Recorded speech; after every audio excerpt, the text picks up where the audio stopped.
So, you ever wonder who actually writes the laws for the entire United States? Well, that's the job of the legislative branch, which you probably know better as Congress. In this explainer, we're going to break down exactly how it works and, maybe more importantly, why it was designed this way in the first place. To really get a handle on Congress, you've got to travel back in time to a huge problem the founders were trying to solve. How could they possibly create a system where giant states, with millions of people, didn't just run the show and completely ignore the smaller states? It was a real head-scratcher. And the solution they came up with? It was brilliant, and it's called the Great Compromise. Basically, instead of picking one way or the other, they decided to create two different systems that would work together. This led to what's called a bicameral legislature, which, is just a fancy word for saying it has two parts, or two chambers. And that's why we have both a House of Representatives and a Senate. All right, so let's dive into this tale of two chambers. Now, it is absolutely crucial to understand that the House and the Senate were designed to be almost total opposites, and that was on purpose. They're meant to balance each other out by having very different goals. Okay, let's break this down. The House of Representatives is all about representing the people directly. The number of representatives a state gets is based purely on its population. So, more people, more reps. Simple. And their term is only 2 years long. It's a constant sprint, which means they have to be super responsive to what voters want right now. And the Senate is the complete flip side. Every single state gets exactly 2 senators. It doesn't matter if it's California or Wyoming. This makes representation equal for the states. And their term is 6 years long. That's a marathon. It's designed to make them a slower, more deliberate group that isn't just swayed by every passing trend. Think about it. 435 members, and every single one is up for re-election every 2 years. There's a good reason they call the House the People's House. It's really designed to be like a thermometer for the country, taking the immediate temperature of what the American people are feeling. The Senate, on the other hand, is supposed to be the cooling saucer. You know how you pour a hot tea into a saucer to let it cool down? That's the Senate's job. With only 100 members serving those long 6-year terms, their whole purpose is to slow things down, to hit the brakes if the House is moving too fast on an idea that might sound good but hasn't been fully thought through. And this whole fast versus slow design isn't just for show. It means they have totally different jobs. Each chamber gets its own special powers, which creates this really interesting system of checks and balances within Congress itself. Yeah, and these powers are very distinct.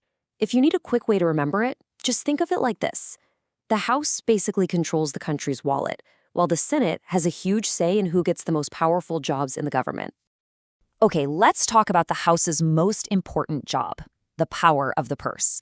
This means that any bill to raise taxes, your money, must start in the House. The idea is that the part of government that's closest to the people should be in charge of the money. The House also has the sole power of impeachment. Think of them as the prosecutor. They are the only ones who can formally accuse a federal official of serious wrongdoing. Exactly. So if the House is the prosecutor, the Senate acts as the jury. The Senate holds the impeachment trial and decides whether or not to actually remove that official from office. But a power they use much more often is advice and consent. This is huge. It means they have to approve the president's choices for really powerful jobs, like Supreme Court justices and cabinet members. And here's the absolute #1 rule for making laws. It doesn't matter how great an idea is. For any bill to become a law, it has to pass in both the House and the Senate. And not just pass, they have to approve the exact same version of the bill. They have to agree, period. That whole process is a perfect example of a much bigger idea, checks and balances. See, Congress doesn't just make laws on its own little island. It has a whole set of powers designed specifically to check or limit the power of the president and the courts. When it comes to the president, Congress holds some really powerful checks. For instance, if a president vetoes a bill, Congress can actually vote to override that veto. We've already talked about the ultimate power, impeachment. And of course, the Senate's power to just say no to the president's appointments is a huge check on their authority. But let's be clear, overriding a veto is really, really hard to do. And that's on purpose. You need what's called a supermajority. That's a 2/3 vote in both the House and the Senate. It's a super high bar, which really shows you just how seriously the founders took this particular check on presidential power. And Congress keeps a close watch on the courts, too. The Senate has to confirm every single federal judge the president nominates, from your local courthouse all the way up to the Supreme Court. And just like with the president, judges aren't above the law. They can also be impeached by the House and removed from their position by the Senate. So, when you put all these pieces together, you can really see why Congress is so often called the heart of the government. It's the branch that was specifically designed to be the voice of the American people, turning our will into actual law, all while helping to keep the entire government in balance. And all of this leaves us with one final thought.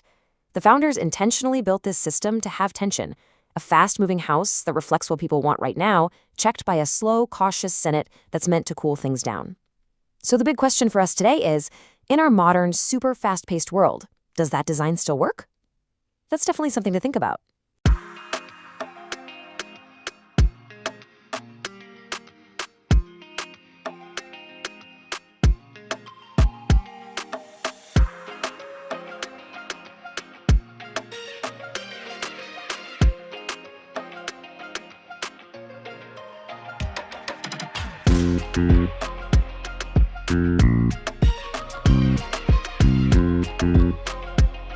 Mm-hmm.